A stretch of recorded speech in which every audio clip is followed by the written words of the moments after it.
الحمدللہ رب العالمین والصلاة والسلام علی سید الانبیاء والمرسلین اما بعد اعوذ باللہ من الشیطان الرجیم بسم اللہ الرحمن الرحیم ہن لباس لکم وانتم لباس لہن صدق اللہ العظیم اللہم صلی علی محمد وعلی آل محمد وبارک وسلم رب اشرح لی صدری ویسر لی امری واحلل عقدۃ من لسانی یفقہوا قولی واجعل لی وزیرا من اہلی آمین یا رب العالمین۔ السلام علیکم ورحمۃ اللہ وبرکاتہ۔ اللہ تعالیٰ نے قرآن حکیم میں شوہر اور بیوی کے قرب کو بیان کرنے کے لیے لباس کا لفظ استعمال فرمایا ہے۔ سورۃ البقرہ آیت نمبر 187 میں ارشاد ہے ہن لباس لکم وانتم لباس لہن، وہ بیویاں تم شوہروں کے لیے لباس اور تم شوہر ان بیویوں کے لیے لباس ہو۔ لباس، اس سے پیارا اور خوبصورت لفظ کوئی نہیں ہو سکتا شوہر اور بیوی کے تعلق اور قرب کو بیان کرنے کے اعتبار سے۔ لباس کیا ہے؟ آپ کے میرے وجود سے سب سے زیادہ قریب بالکل چپکی ہوئی لگی ہوئی شے وہ لباس، قربت کا معاملہ۔ لباس آپ کے لیے میرے لیے راحت کا باعث بنتا ہے، لباس ہمارے لیے زینت کا اظہار کا باعث بنتا ہے، سکون کا باعث بنتا ہے۔ موسم کی شدت ہو، کبھی سردی کی شدت کبھی گرمی کی شدت، اس سے بچاتا ہے۔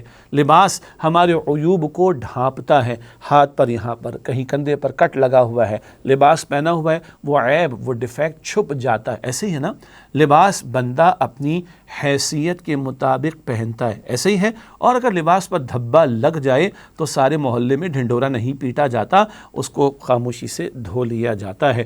غور و فکر کے لیے بہت ساری باتیں ہیں لفظ لباس میں جو اللہ تعالیٰ نے استعمال فرمایا شوہر اور بیوی کے تعلق کو بیان کرنے کے لیے۔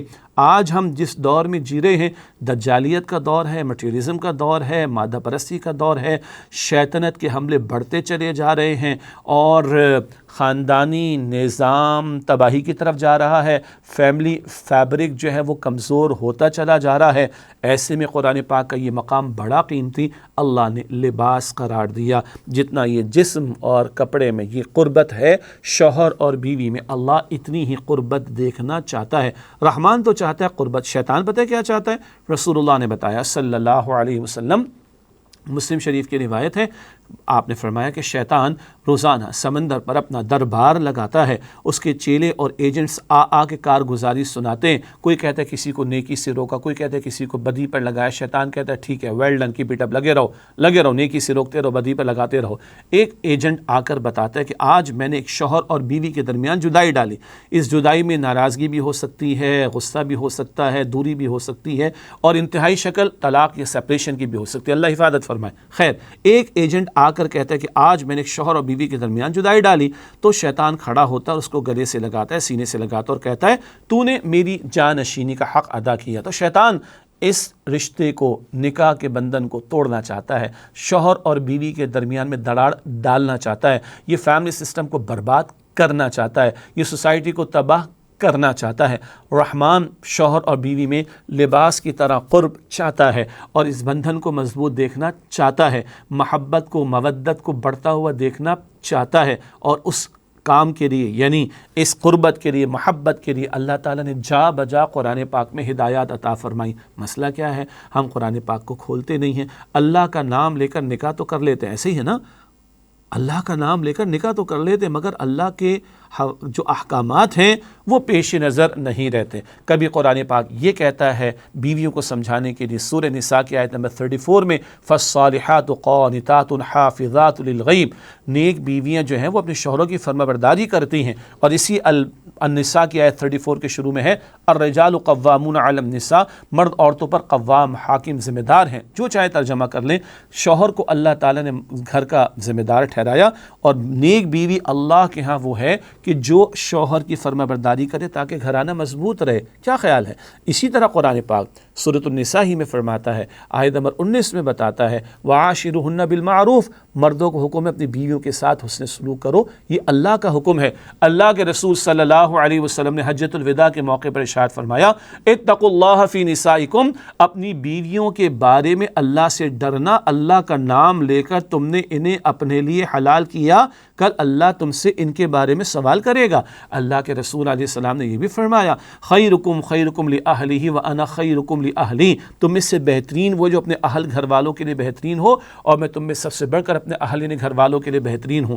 آج سارا حسن سلوک یا تو کارپوریٹ سیکٹر میں رہ جاتا ہے، باہر دوستوں کی محفل میں رہ جاتا ہے، دینی اجتماعیت سے جڑے ہوئے لوگوں تو دینی اجتماعات میں رہ جاتا ہے۔ نہیں بھائی، گھر میں حسن سلوک مطلوب ہے۔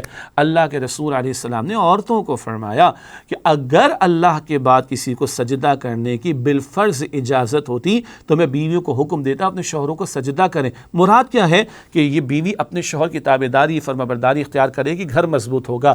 آج عورتیں مسکراہٹیں بکھیرتی رہیں ریسیپشنسٹ بن کر کارپوریٹ سیکٹر میں، ہوائی جہاز میں 36,000 کی بلندی پر، تو یہ ایڈوانسمنٹ ہے۔ اور ایک عورت اللہ کے حکم کے مطابق اپنے شوہر کی تابعداری کرے، اس کو کہتے ہیں معاذ اللہ بیکورڈ ہو گئے، دقیانوس، یہ دماغ خراب ہو گیا لوگوں کا جو اس طرح کی باتیں کر رہے ہیں۔ اللہ کے رسول نے فرمایا علیہ السلام ایک اور حدیث میں، اگر ایک بیوی ہے جس سے اس کا شوہر راضی ہو گیا، وہ اپنے شوہر کی فرمانبردار ہے، تابعدار ہے، تو جس بیوی سے اس کا شوہر راضی ہو جائے اللہ تعالیٰ اس کو کل قیامت کے دن اختیار دے گا جنت کے جس دروازے سے چاہے داخل ہو جائے۔ سبحان اللہ، ایسی بہت ساری ہدایات قرآن کریم کی آیات اور احادیث مبارکہ میں ملتی ہیں۔